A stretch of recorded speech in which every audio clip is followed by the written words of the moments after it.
Bitch is a Bad Word podcast is for informational purposes only and reflects the opinions of the host and guests. It contains explicit content and discusses sensitive topics such as domestic abuse, sexual assault, and violence, which may be distressing to some listeners. Please take care of your emotional well-being while listening. While we strive for accuracy, we make no warranties about the completeness or reliability of the information, and any reliance on it is at your own risk. We do not endorse third-party views and are not liable for any defamatory claims. Listeners should conduct their own research and consult professionals before making decisions. If you or someone you know is in danger, please call 911 or contact the National Domestic Abuse Hotline 24 hours a day, 7 days a week at 800-799-7233 or text START, S-T-A-R-T, to 88788. We've got your back, besties. Caliber Studios has not independently verified the information you're about to hear.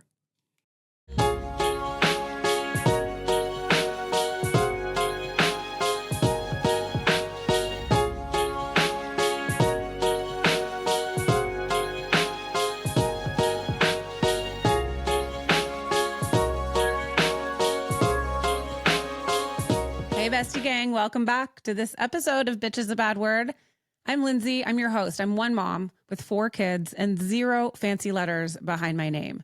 I bring on all of the experts to help us unpack all of the lies, the manipulation, the deceit, the abuse, and the bad words that have been slung in our faces as we navigate this road through and out of domestic abuse together. Trigger warning, we talk about all things involved with DV. So if you need to take a break at any point during this episode, just press pause, take a breath, and know that you can come right back. And we're here. We've got your back. We're your besties. And we would love it. If you love this podcast, please like, share, subscribe, and review on any platform, Apple, Spotify, or wherever else you are listening to the show right now. And join us over on Patreon. Patreon.com/bitch is a bad word. We are building the biggest, baddest bestie gang over there. And you have access to ad-free episodes, merch discounts. Remember that MILF Mafia. We'd love to see you sporting your hat and we can grow it. Let's fucking go. There's an amazing community of baddies over there. You can go find your new best friend. I have a little segment called Tea with Lindsay where I spill all the tea. It's safe, it's secure. We use a private Discord server, so we vet everybody. So you have really the freedom and the safety to know that you can go and share your story and you're safe. That's the goal. We want to keep you safe. So that's the housekeeping that we have to do. I really love this community. The way that we are all banding together and sharing our stories. And maybe if you're listening for the first time, you will hopefully feel less alone, less afraid, and know that we got your back. And we're here, we're building your bestie toolkit so that you have all of the resources that you need to get into a place where you're safe, you're seen, you're empowered, you're moving into a new space of greatness. And I'm teaching you the things that I wish I had known. That's the entire purpose of the show. I walked out of my relationship completely blind into the vortex. And my God, and I wish I would have just been able to do a few things differently. So I'm going to do that for you, hopefully, and reach out. I'm here for you. I've got your back. I love you. You guys are amazing. You're my besties. So let's get into this episode today. We are diving deep with a woman who's taken the wreckage of heartbreak and turned it into a global movement of healing and empowerment. Sara Davison, known worldwide as the Divorce Coach, is a multi-award-winning coach, best-selling author, podcast host, and founder of the International Divorce Coach Center of Excellence. She is a baddie. She is also involved in the domestic abuse charity DASH and a go-to expert for TV, radio, and media across the globe. She is joining us from across the pond. She's walked the path herself, from devastation of her own divorce to building an entire toolkit of strategies and practical tips that help people manage both the emotional roller coaster and the real-life challenges of these breakups. Today, she's here to share her wisdom, the grit, and the game-changing tools to help you turn your heartbreak into your next chapter of happiness. Get ready, because she is real, she's raw, and she's packed with the kind of truth that just might change the way you see your future. Hi, I'm Sarah Wayne Callies, and I played Dr. Sarah Tancredi on Prison Break. And I'm Paul Edelstein, and I played Agent Paul Kellerman on Prison Break. Please join us on our rewatch podcast, Prison Breaking, with Sarah and Paul. We're going to have all kinds of guests and never-before-told stories, so follow us on Apple Podcasts or Spotify or wherever you get your podcasts. And you can subscribe to our watch party on the link there. We can't wait to see you there. And follow us on Instagram at Prison Break Podcast. See you there.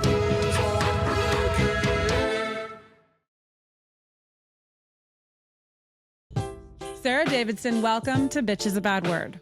I'm so excited to be here. Thanks so much for having me. It is absolutely my pleasure. I have taken a deep dive into your Instagram, which is my favorite way to meet people, and find this bestie gang that we're growing in this community of just inspiring baddies who have really taken, the initiative. That's a scary road, right? To just go out on a platform and share your personal journeys, or being willing to help women on their own experience in their journey. And I love a good page that has all the information, but the entertainment and just sort of that feeling that you're not alone in this. And so many of our listeners are maybe listening for the first time and looking for answers to what to do next. They have come to the realization that they are in an abusive or toxic relationship. And the next question is, what the actual fuck do I do next? So I love to have experts like you come on and let us know what's next. Well, I think it's really important to know that you're not alone. I think that's really the biggest thing. I think most of us feel really isolated when we're going through a breakup, a divorce, domestic abuse, all of the above. And I think it's one of the scariest things, thinking nobody understands. And maybe you don't even understand, because a lot of the time the system's designed to confuse you anyway. So I think a lot of it is knowing that there's people out there. And that's why I love what you do, Lindsay, here. I think that, you give hope and you shine a light and you show people there is a tribe, and you can find your tribe. There are people out there who've navigated this path and been battered and bruised, just as you have, by the emotional roller coaster that we're thrown on. But you can come out stronger. You can come out learning something that actually helps you turn that pain, that real pain, into your superpower. And that's really what my work's all about. It's about how to turn that real, heartache, heartbreak, devastation into something that actually not only can help others, but can also help you to grow and be happier and more confident than you'd ever dreamed of. So it is possible. I love the superpower reference, because so many times before you get to find that power and you get to understand just who you truly are, there's that moment where you're on the bathroom floor, completely a mess, in tears. You can't figure out what to do next. You can't get out of bed. You can't, the 1 foot forward is so difficult. And you feel sort of chained to your own life. You're navigating this entire new life of yours. But while simultaneously, when you have kids, you still, life still goes on. The pickups have to happen.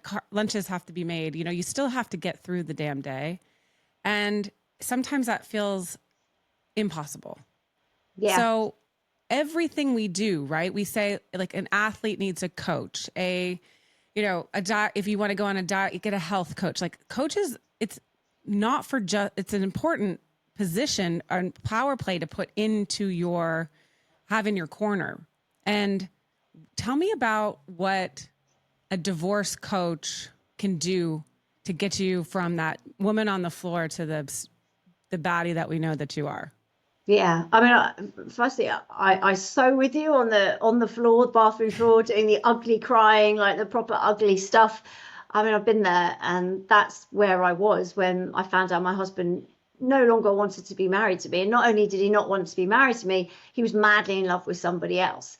And this somebody else was 12 years younger than me, which I can tell you never helps. Stunningly beautiful, which again really doesn't help. And I found out within a couple of weeks that she was pregnant. And our son was Ah, 1 at the time. We had a global business together. We had an office in London in the UK and also an office in Sydney, Australia. So we had 200 staff who I found out pretty quickly all knew about the affair before I did, bar 1 or 2 who were in my close circle. So it was an absolutely life-changing, devastating, horrific moment when I found out that this was all going on. And I literally found out overnight, and my whole world changed. And not only that, they were madly in love. They moved into the penthouse apartment in the same development that I was living in with my son.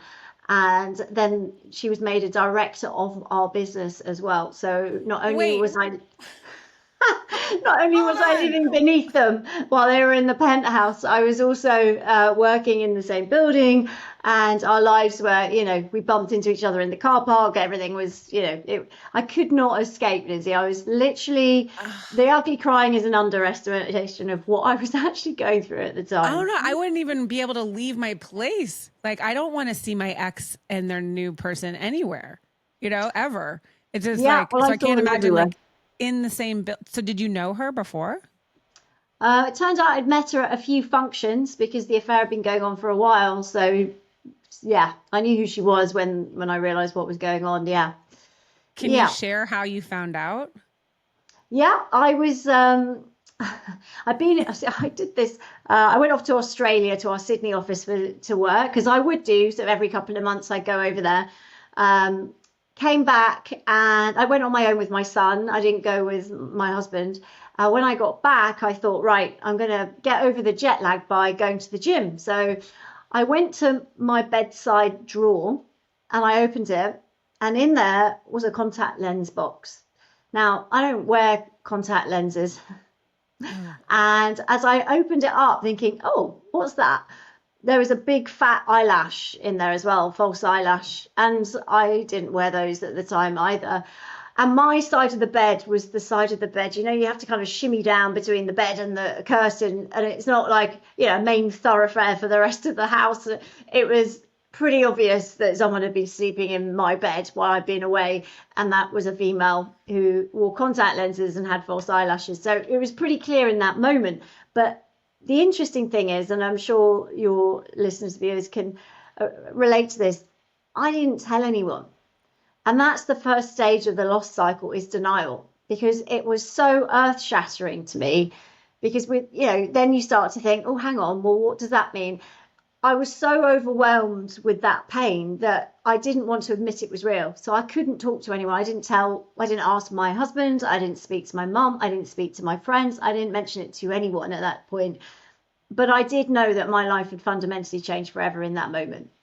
So that's I how I love initially a found good out. sleuth. Like, don't try to mess around with us. Like, we can figure it out. Like, it's like those moments, right? Where, you look back probably now, there's like some divine intervention that led you to this, or it's just like the dumbass just left the ship behind because whether or not they don't care or whatever it is. But like a false eyelash and a contact lens is like how it went down. And just two very insignificant items that just completely disrupted your world. Oh yeah. Oh, absolutely disrupted my entire future. I mean, nothing was the same again from that point. In fact, I did a lot of that ugly crying, and I went back to Australia because imagine being in that apartment, knowing that they were living in the penthouse apartment. She'd been on lots of shopping trips, and I'm sure people can relate to this, but he was spoiling her. So she had all these lovely gifts, and yet I was struggling to even, get by. I just wanted to get away. So I got on a plane and went to our Australia office thinking, hey, this is the other side of the planet for us from the UK to Australia. It's literally the opposite ends of the planet.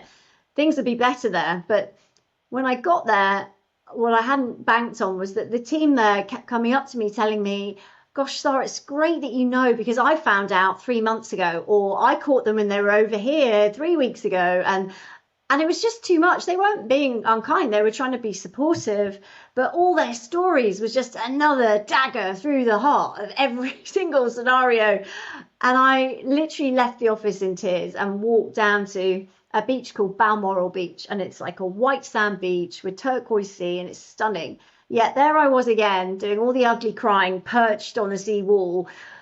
And that is actually where I had quite a pivotal, life-changing moment, because the pain had got to a point where I was like, this is unbearable. I have no idea. Like, my whole identity was my business, as well as being a mum and a wife. Who was I outside? I had no idea. I knew I was a coach. I've been coaching for 15 years, but that was about it, right?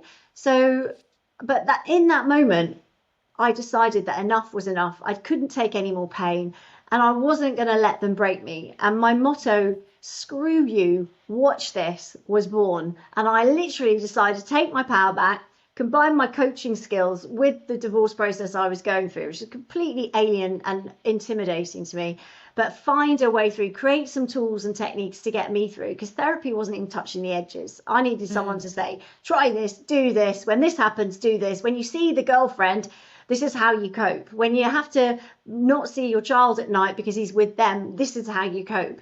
You know, when you're trying to go to work and all you can think about is the pain you're going through, try this and do this, because this will get you through the day. So I created the tools, which then made my first book, Uncoupling, which was a bestseller overnight again. So I realized there was a demand for what we do. And that's why I set up my training school as well, to train people to become breakup and divorce coaches, because there's so much demand for what we do. And that actually goes back to the question I think you initially asked me, is, what do you do? It's very much helping people through any kind of breakup, divorce, with my specialism being toxic relationships, domestic abuse, narcissistic abuse, because that is my experience. Yet again, I didn't realize that till I was catapulted out and realized just how toxic it had been. But like many people, it's hard to spot because we have to minimalize it to stay in those relationships, as you know. So I think the tools that I created are literally a toolkit to survival for breakup, divorce, and domestic abuse. And that's what I train all my coaches in the training school to do. And we've trained, I think, over 700 coaches in 30 different countries now. So they're out there supporting people who have been through, breakups and are struggling with it right now. Well, congratulations on your bestseller. What a way to have a comeback. Like, hell yeah, you're sitting there like, look what I can do. I want to touch on a little bit about your experience with a narcissist, abusive, I'm not quite sure. I'll let you tell us what it is. But what's interesting is you listen to your story, and I don't know your ex or what he looks like, but I'm likening, because we just had this whole big, Coldplay blow up with like the boss and the whatever, and for the world to see. It's like you lived in that experience where you are running a company with your partner, which is like a very difficult thing. That's a challenge in and of itself, right? So you've got this challenge, but you guys are like doing this together. Then you've got all these employees, and you're walking around just completely oblivious to the fact that like everyone knows except you. And that is a hard pill to swallow when, you're like going through betrayal, deceit, and still having to run a business, or still having to so everything's unraveling. And what he did was like the most callous. I can hear it and go, yeah, obviously he's a narcissist. Obviously he's an abusive, obviously, but it doesn't feel so obvious when you're going through it. You just sort of excuse the bad behavior, maybe like, oh, well, he's busy or he's this or whatever. How did you sort of minimalize the toxicity? Well, at the time, I thought it was all my fault because that's what I was told. So I think, a lot of people will probably relate to that because, if there's someone that's toxic in the relationship, the behavior is controlling, but it's never their fault. It's always yours. And there's always a reason why you got it wrong. And even if you don't think you got it wrong, they'll persuade you with their lying, manipulation, gaslighting techniques that it was probably you. And they'll get away with behavior. I mean, if I'm looking back with hindsight, knowing what I definitely know now, but even what I found out in the first couple of months, I could look back in the timeline and go, when you went out that night, I can see you were going to meet someone because you're asking me, should I wear this top or this top? And do I smell nice? And which aftershave? I didn't realize that I was helping him go on a date. That was my husband. Gross. But I was. But, looking back now, it's like, oh my goodness, it's all so obvious, Sara. What an idiot. And I think that's one of the biggest challenges. And you touched on it there, the shame and the humiliation and the embarrassment. Because I didn't think I was an idiot. You know, I'm relatively intelligent. I was never top of the class or anything, but I'm not stupid. But yeah, I got into this situation where I was in a relationship that actually damaged my confidence, my self-esteem, and I was not the person that I entered that relationship as by the end. And nobody is, you know, because it's insidious, slow over a period of time. So you get caught up in it because of the love bombing, which sucks you in. And they paint the picture of themselves as this incredible partner for you, which is exactly the partner that they've interviewed you to work out what you need and what you want and everything you aspire it to be. And they can mimic that for a period of time. But unfortunately, that's where you fall in love with them. That's when you get hooked into the love. So when the mask slips and the behavior deteriorates, we're still hanging on to that. Oh, but I know they can be that nice. So just wait till we get around this cycle of abuse again to get to that bit where they're amazing. And then you hang on to that and then it goes again, but you know it's there. So you're kind of in this addictive cycle. And I think that's why we stay, right? And then because you're more isolated, that's one of the tactics, because you're more dependent on them, because you then start to self-doubt, because you've been told you're not going to be able to cope on your own, or no one will ever love you, or you're too this, or you're too that, or this is wrong, or that's not great. You haven't got the power to leave. It feels like that very much. So, I mean, if I hadn't been catapulted out because I had no choice, I mean, literally he moved on with this new person, moved in with her straight away. She was pregnant. They were starting a new family. It was, you know, you should be happy for me, Sara. You know, I'm in love, was what I was told. You know, you know, standing there just like completely flabbergasted, going, I can't believe this is actually my reality right now.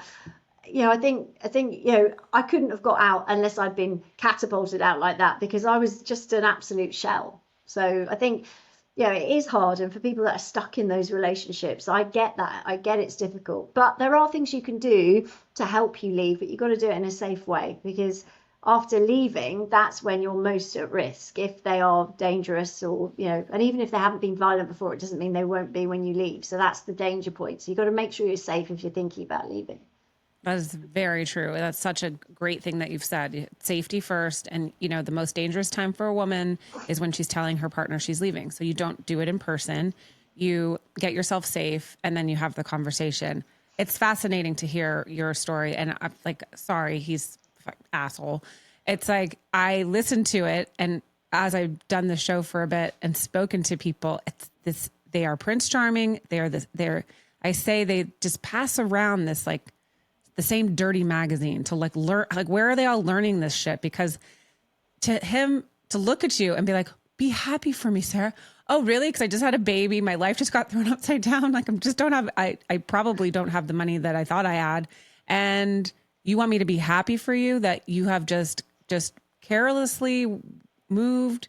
It's no big deal. It's like you just bought a new pair of socks. That's what it sort of feels like.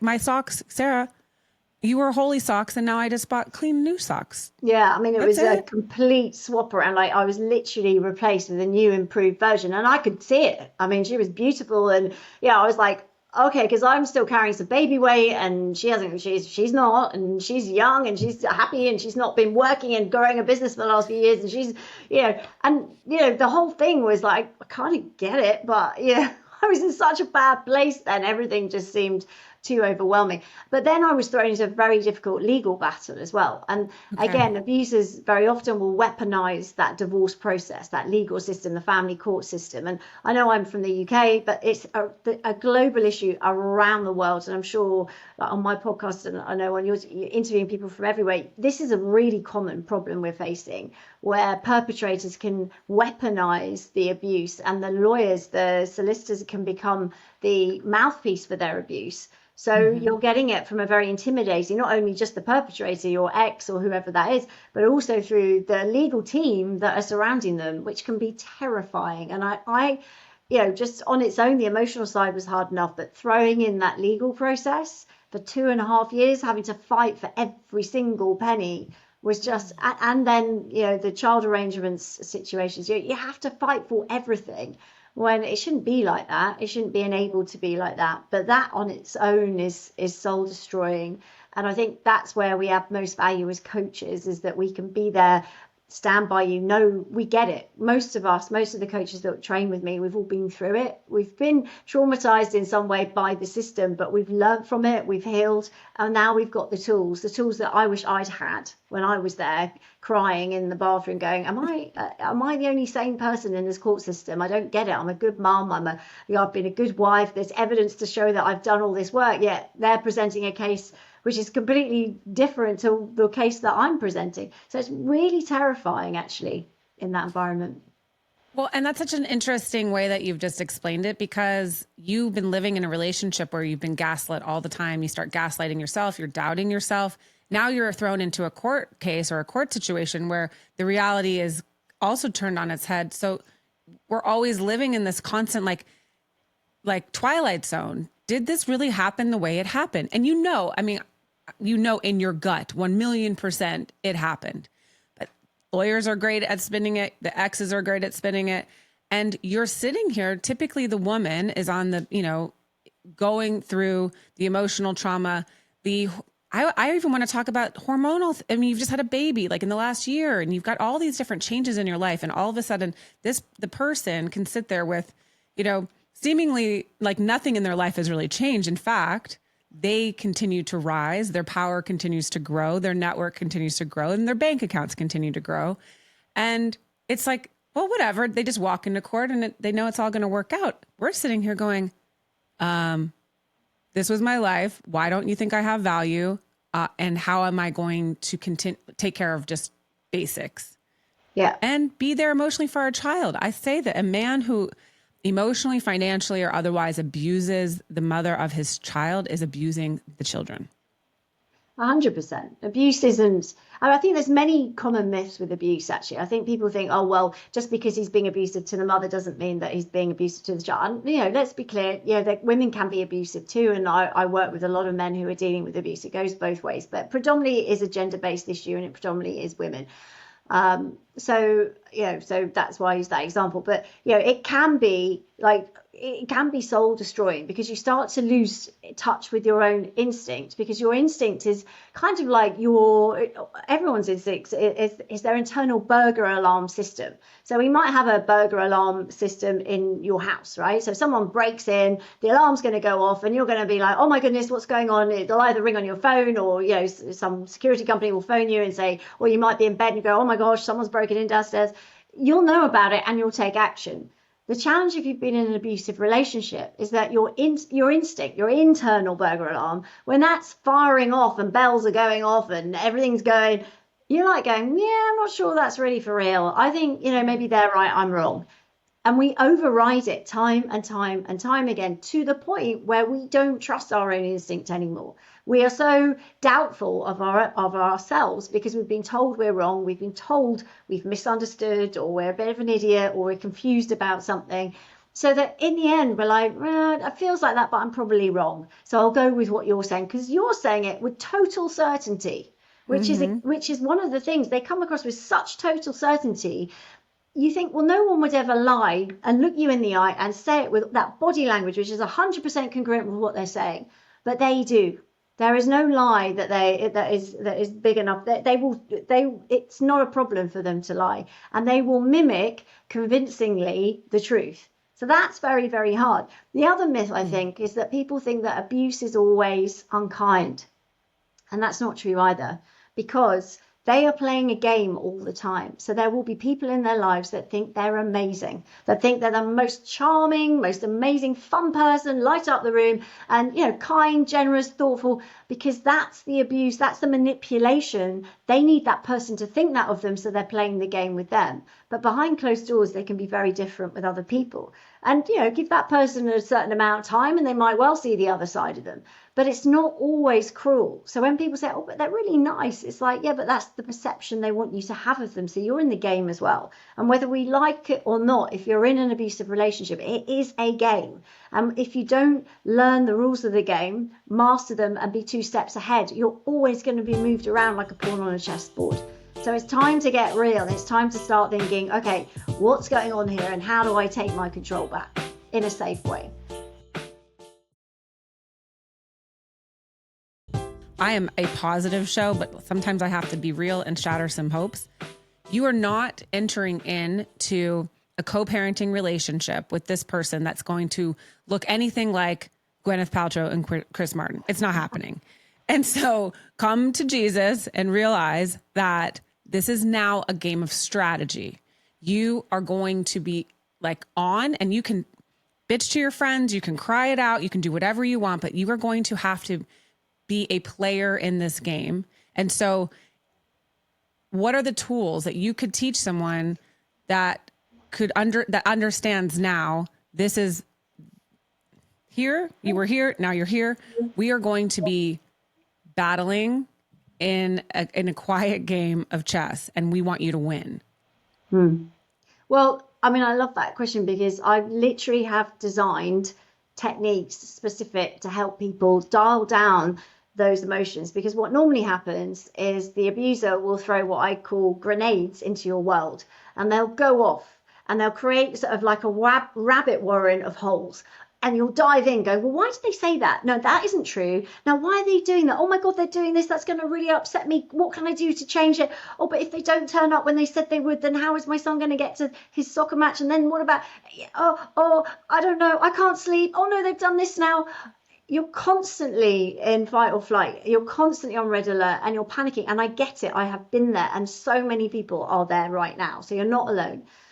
But that is not playing the game. That is being a pawn on the chessboard, because you're following the grenade and then you're chasing, running like headlong into these rabbit warrens, which is just a total maze. What we want to do, and I created what I call the gameplay checklist. And this is basically the rules of the game. To master them, you've got to understand that actually they're not as clever as they may appear. They are all operating off the same tactic gameplay checklist. They're all using the same tactics. It's just your pet psycho will have their own favorites of those tactics, right? But they're all playing off the same sheet. So there'll be things like lying, gaslighting, bullying, belittling, blaming, mirroring, which is when they accuse you of doing what they're doing. Maybe it's violence, but it'll be all the different types of abuse. They'll all be there. And your pet psycho, I like to call them affectionately, they will definitely have their favorites, because you will know what they are, because you've lived with them, you've lived this abuse, right? So they will have it. But instead, this time of when they come in with something, you might get a letter or a text or a lawyer's letter or whatever, saying something that immediately makes you feel sick. You start worrying, you're confused, your brain's going, I'm going to charge into that rabbit warren and chase around my tail trying to figure out what's going on. Stop. Read the tactic list. Decide which tactics, like a checkbox, just check them. Yep, they're lying. Yep, they're belittling. Yep, that's cruel. Yeah, they're bullying. Yes, that's intimidating. Check off all the tactics. You go, okay, I see what you're doing. Now, what is your goal with this? What are you trying to achieve? You want me to say, take the money, take the kids, whatever it is. I'm going to give up, right? Or whatever the particular reason for that is today. And then you can decide, well, what do I want to do? Now I can see what the tactics are designed to do. I can now decide with a clearer head, right, what do I want to do? You're not wasting time and energy and potentially lots of money with a legal advisor trying to find the answers and coming back and saying, well, it didn't happen like this happened. It's like, no, I'm not engaging. I'm just going to be strategic. I'm going to treat this like a business, strip out the emotion and see, you're playing these tactics. I can see what you're doing. What do I choose to do in this circumstance? So again, it helps you dial down those negative emotions, stops you chasing your tail, and gives you a bit more clarity to base better decisions on. You've got to get yourself into a clearer head, because otherwise the decisions you're making, which unfortunately are life-changing decisions about money, about where you're going to live, about the children, unfortunately, when you're in the biggest turmoil of your life, you're having to make the biggest decisions with the biggest impact. So let's take you out of that, give you some breathing space and the ability to start thinking more clearly and make better decisions for you. That is so important. I love that.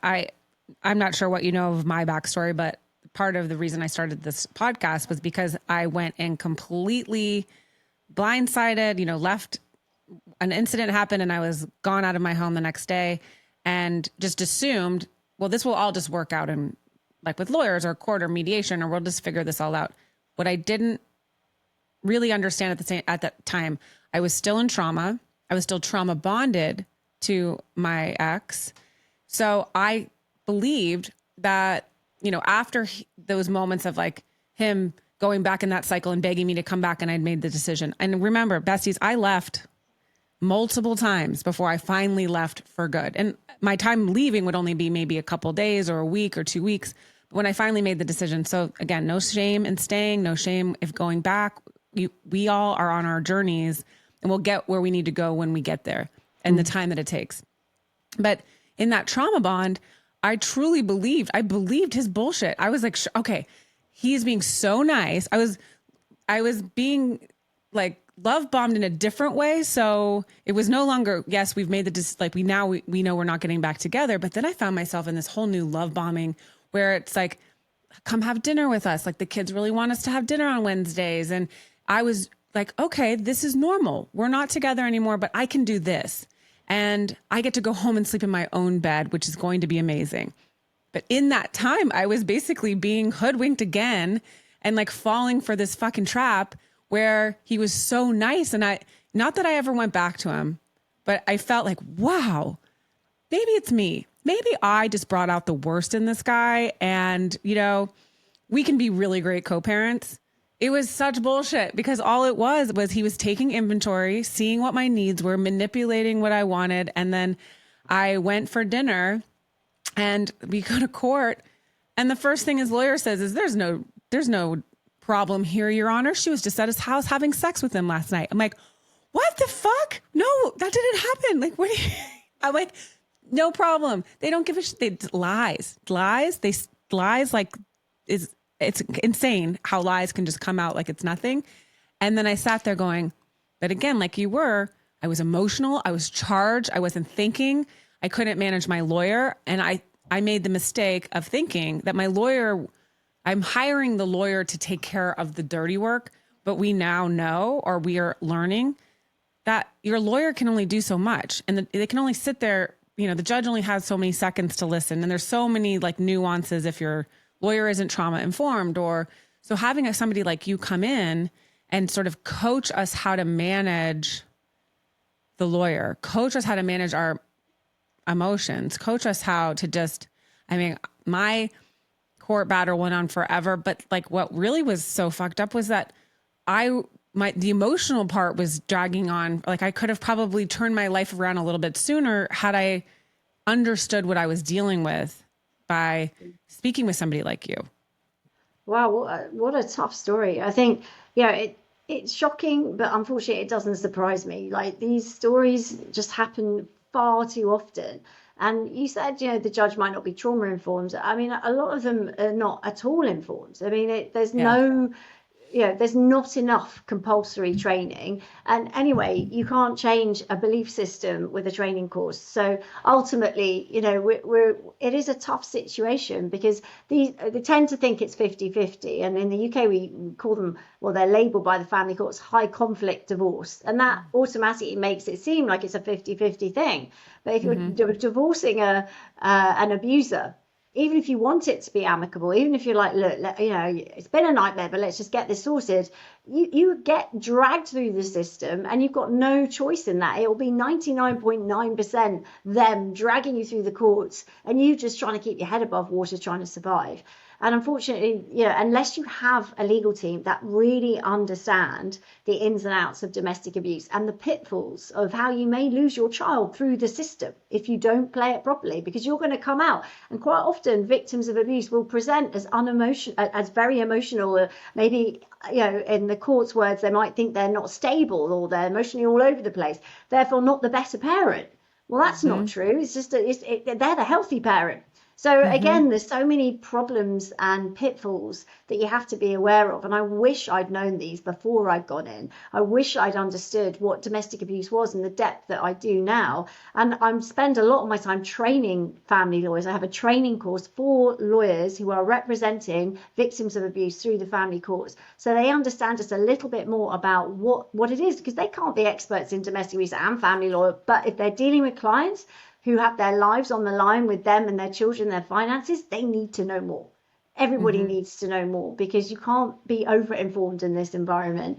So again, education is key, I think, to make sure that everybody gets a better awareness of what is going on, and the tactics that abuser will use are going to be the same for all of them. So it's not going to be different. Once you know it, you know, and you can spot it. But if you don't know it, then you're going to drag your clients through some really difficult situations, which could be damaging for life. So we really need to make sure that either the client is getting the support from a coach, or the lawyers are better informed to support their clients.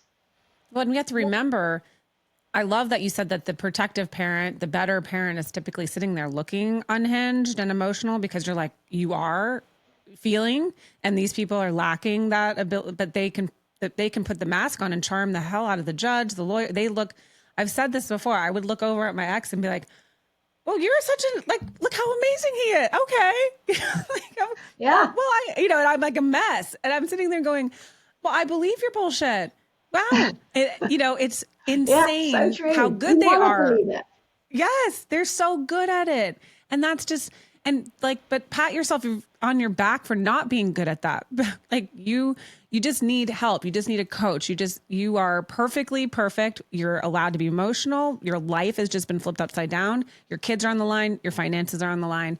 And someone said, I don't know who it is, but someone once said, like, if you're in a relationship with an abusive person, a narcissist or a pathological person, whatever, you have to remember that the worst part of how they treated you, like that on the worst day in your marriage, is who you're going to get for the rest of your existence with them if you are pushing back, if you're fighting for yourself. So I look now and I look at my ex, same thing. I'm never going to get the person. He's no longer trying to charm me. So I just have to realize that I'm somebody like he's not particularly fond of. Excuse me. So I just have to understand that every single time I get a message, every single time, it's like, what's the game? What does he want? There's something that he wants. But I still fall for it. I get a text and I get all unhinged and like, oh my God, I can't believe. And I spiral for a few minutes and I can recover quicker. But I now sit back and be like, damn, I get so mad. I'm like, you fell for it. You fell for it. And so do not engage. DNE. Besties, it's not worth it. Get your checklist out and see, this is the game. So Sara, you have this checklist. If someone's listening right now, we've talked about being safe first. Mm-hmm. What are some steps that they can do? Is there a way to safely start planning your exit and getting these tools in your toolbox? Yeah, definitely. I mean, first of all, I don't want to scare people, but the stats are there. Like 30% of domestic homicides it's a UK stat, but it's pretty much generic from what I've found around the world. 30% of homicides happen within 3 months of separation. But what I find most chilling is that 80% of those homicides, there was never any physical violence before. So, oh my God, I have chill. Like literally, if you looked at my legs right now, they're covered in chills. It's super chilling. It is. And that's why I think it's important for people to be aware, because most people think, and I've heard it so many times, like, well, they've never been violent before, so I can just go back and I'll have a chat and we'll sit down, we'll sort it out. Or, I've moved the kids out. I just need to go back and get my last bag, or I left that at home, so I'm going to go back. Please just don't do that, because even if they've never been violent before, you're pulling away, and their psychology is they need to increase their control. So you are massively at increased risk. Obviously, that's not going to be everyone across the board, but don't take those chances. So I would definitely reach out to several people. First of all, a domestic abuse charity in your area, a local one to you, will be able to support you. They should believe you when you call them. It's confidential, and they can help sort of understand a little bit and do a risk assessment of what your actual risk would be. They're also connected with housing and other people in your community, so they should be able to help you if you did need to move or get out. So that's first. Secondly, make sure you've got some funds set aside, because it may be that they cut off your bank accounts. I could probably hear people going, yeah, that happened to me. Well, it happened to me too. And it's just a really common thing. So don't think it won't happen, because again, it's one of those things that you cannot anticipate. So try and get some money behind you if you can, right? Or, and also line up where you're going to go that's safe with people that aren't going to share information. Don't go to joint friends, because it puts them in a difficult position. Go to people that aren't going to communicate with them. There's going to be no possible way that there's going to be any leakage of information backwards and forwards. I think it's really important that you know, everyone's risk is different and everyone's situation is different. But I think planning beforehand is key, and getting your ducks in a line. Like, make sure you have your important documentation that you might need. Like, if you have a passport or you have certain documents you think you're going to need, make sure you've got what you need before you leave, so they're not being destroyed when you've gone. There's a lot of things you need to think about. I think having someone on your team that really gets this, like a coach who's specialist in this, a general counsellor and therapist may help you in some ways, and they all play an important role. But a specialist coach who understands the ins and outs of this is the best person to have in your breakup support team, along with someone that can provide you with all the other areas that keep you awake at night. So if you're worried about money, have a friend or maybe somebody, a financial advisor, if you can afford that. But it doesn't have to be someone you pay, but someone that can help you work out your budget, your monthly budget. It could be a friend who's good with spreadsheets. You know, if you need legal advice, make sure you've got someone in your camp that understands what your opportunities are, so you're doing things that are going to add up to be useful for you, not damaging for you. So anything that worries you, get someone on your speed dial list that can help you navigate those challenges, so that when you are ready to lead, when it's safe to do so, when you've got advice, when you know what things are going to look like, then you can do it safely, and you can do it, and you know that it's got a better chance of working, and you're going to be happy moving forward. I love that you're putting it all just like very strategically, and you have to just take one bite of the apple, and you have to understand you will need therapy. You will need all these other things later, but you can postpone the healing for a second. Right now you need to get safe, and right now you need to have a strategy. So you don't need to think all these things. Oh my God, I need to find this, and this, and this. Nope. You need a strategy, and it starts with the first piece is safety. Obviously, when we get past that safety piece, it's contacting someone like Sara and her team that can truly understand, and she's experienced it. She's lived through it, and she can, I would imagine too, like you understand almost, you could probably guess what that person's going to say next when they're like excusing, like, I just need to go back and get one more thing. I want to ask you, Sara, is there really anything that you need in your house other than your important documents? Like, you don't need that. Do you really miss that orange top you left behind, or do you really miss that, like the trinket you bought on some shitty vacation? Yeah. I actually, because this is so important to me, and my personal mission is that no one has to feel the way that I felt. I created tools that I wish I'd had, and one of those is completely free online support groups 6 days a week.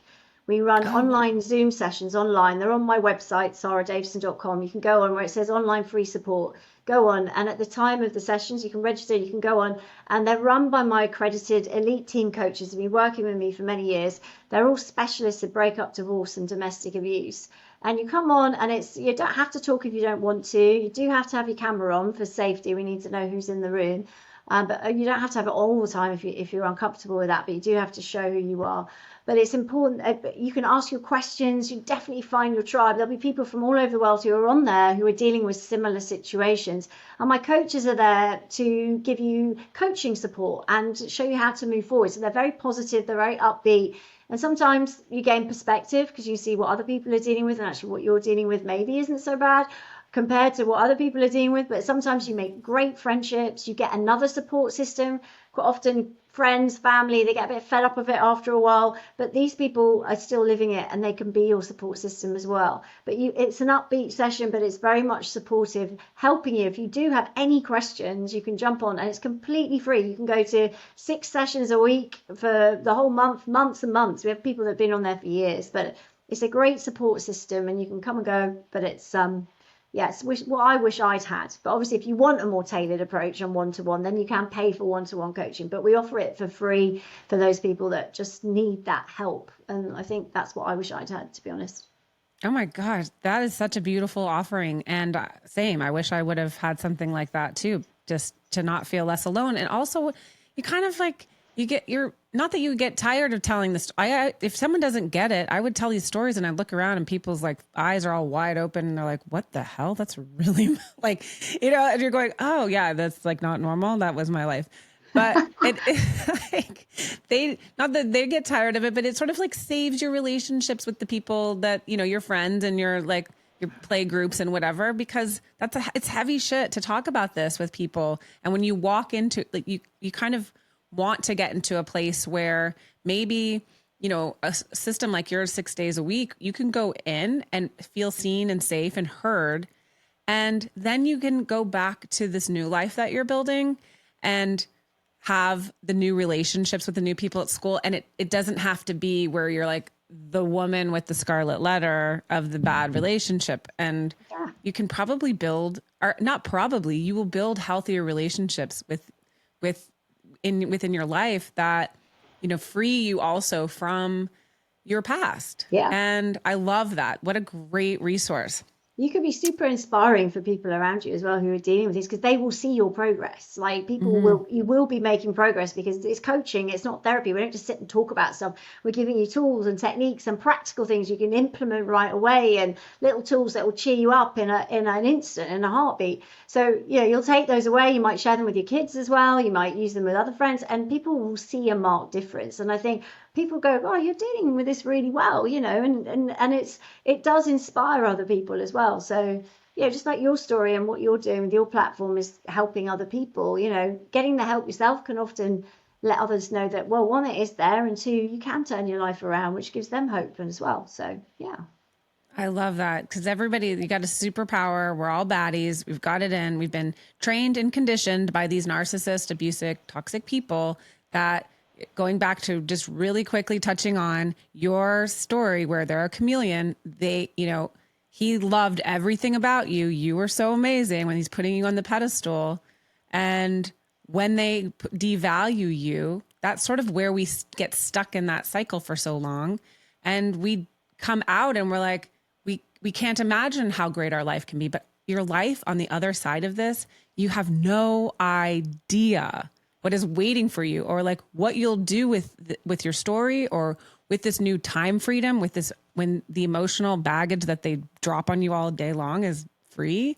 It's like, I'm so excited for anybody who comes in and joins one of your sessions for I want to hear. I'm going to drop in, actually. I want to Oh, brilliant. Yeah, join. actually, you'll love this, Lindsay. I've got a new book coming out in October, actually. And it's called Screw You, Watch This, How to Recover from Toxic Relationships. And it's exactly what you just described. It's that moment when you go, you know what?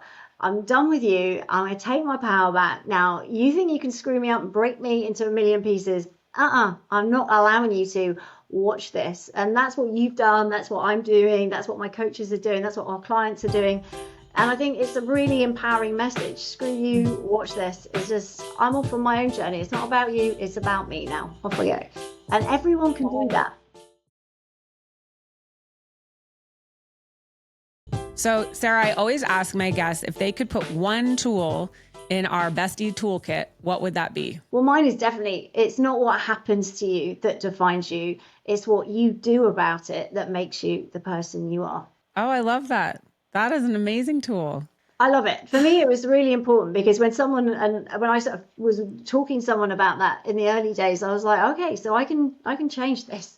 And self-empowerment is the most healing, the fastest way to heal. When you start to realize that actually it's not outside of you, no one else is going to come along and fix you.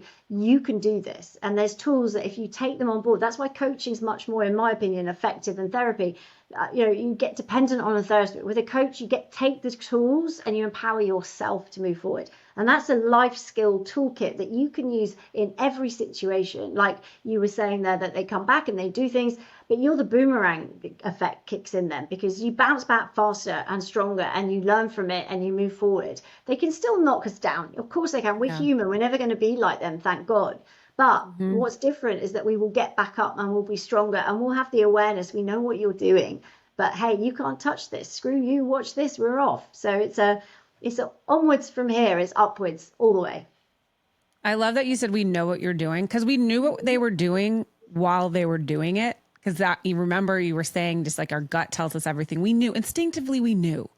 We were just in the thick of it. So I love now, you're like, yep, I've always known. And now I know even more. I know what you are doing, and I'm not falling for it. I'm not playing. You can play by yourself.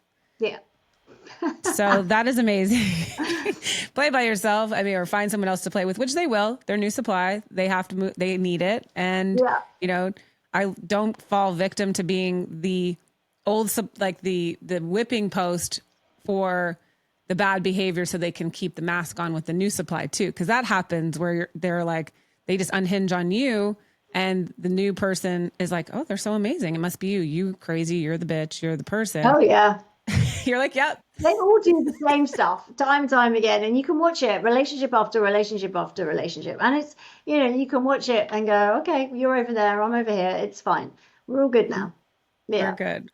So where can our besties find you? Well, on my website, saradavison.com, or on my Instagram, which is Sara Davison Divorce Coach, because I'm always putting tips and help, and every day there's a new video and quote and things on there, which could be helpful to give you a boost if you're feeling low. But yeah, do check out the online free support groups. And my podcast is Heartbreak to Happiness. So we have loads of episodes about how to cope with things and deal with things on there as well. So yeah. I love that. So I'd like to invite you to join my group. There's no initiation fee. You don't have to do anything. I just love inspiring women to be part of this bestie gang that I'm building. And I would like you to be one of our BFFs if you'll have us. Absolutely. Thank you. That's amazing. Love to. And our BFF stands for Bitches Fighting for Freedom. So we are building this just huge band of bitches that are empowering each other and taking back, you know, the bad words. We are owning it and just saying, screw you. Watch what I do next. I love that. I'll have you back when your book drops, please. I'd love to have you back. Yeah, definitely. Yeah, that'll be October, so I'll let you know. Yeah, brilliant. Okay, so that's October. And then I don't have a copy of this book, but I see it in the back. Would you mind to show it to the camera? I've got two, actually. I've got two. So Uncoupling, which is my first one, which is all about how to survive and thrive after any breakup or divorce. And then The Split, if you're going through it right now, it's a 30-day guide from breakup to breakthrough, things you can do every day. So, yeah. Look at that. 2 books, guys. 2 books. She's done 2 books. You can do whatever. If you want, you can do it. I love it. And you're such a baddie. Thank you so much for joining us. And I will look forward to having you back when your new book drops. Oh, I'm a big fan. Thank you so much for having me on. That's made my day. Thank you so much. Oh, thank you. Okay, so thank you, like besties. We will have every link you need in our show notes so you can find Sara and you can connect with her and her amazing group. And thank you for joining us on this episode of Bitch is a Bad Word. We'll see you next Tuesday. Bye, besties. Wow, Sara Davison, she didn't just drop some wisdom and some truth bombs on us. She handed us a survival kit for your heart and teaching us that this really is truly a game, y'all. You need to be prepared to play and prepared to win. We are doing the damn thing. It's strategy. It's a game of strategy. Unfortunately, I wish that I could tell you, if you're listening to the show, that things are going to be different for you, that your divorce is going to be consciously uncoupling like Gwyneth Paltrow and Chris Martin, but it's not. And when we get to that realization a little bit sooner, like I wish I had, then we have more freedom, emotional freedom, time freedom.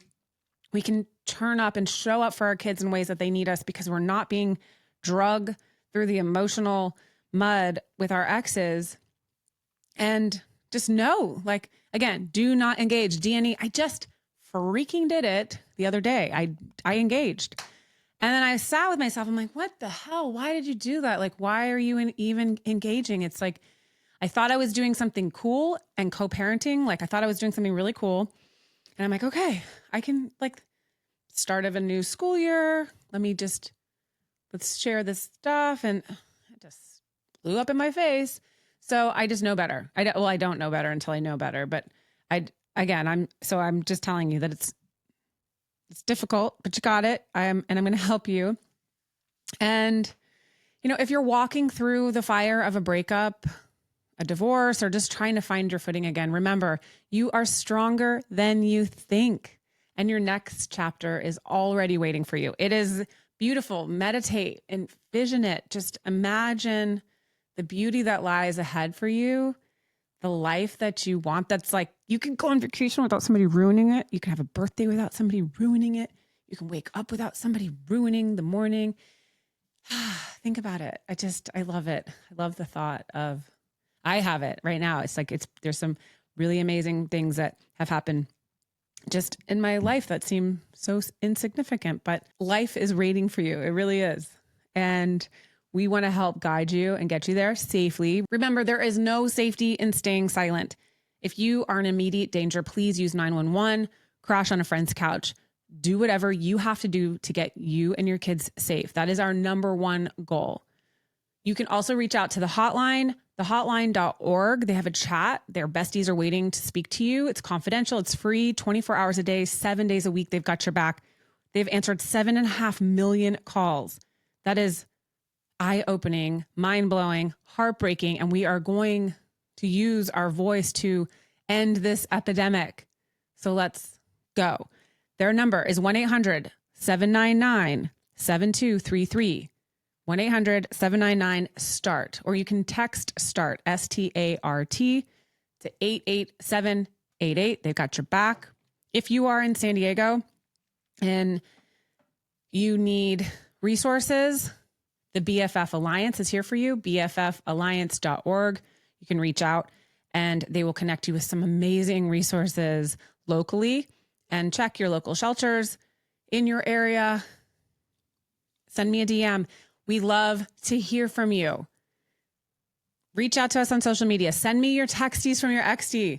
We have a whole segment. I'll read them. You'll understand. You'll hear it. You'll be like, wait, was that my ex or somebody else's ex? Because they all sound the freaking same. Send them to me on Instagram at bitchesabadwordpod. TikTok and YouTube is at bitchesabadword.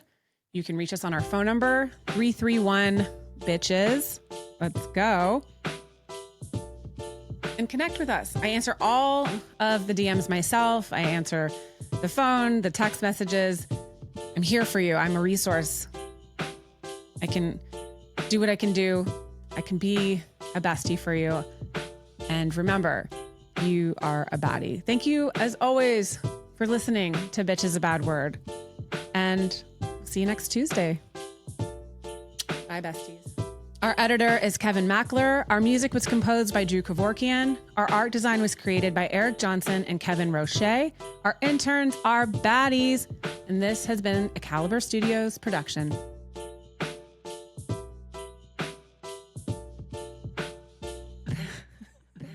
Bitches being bad.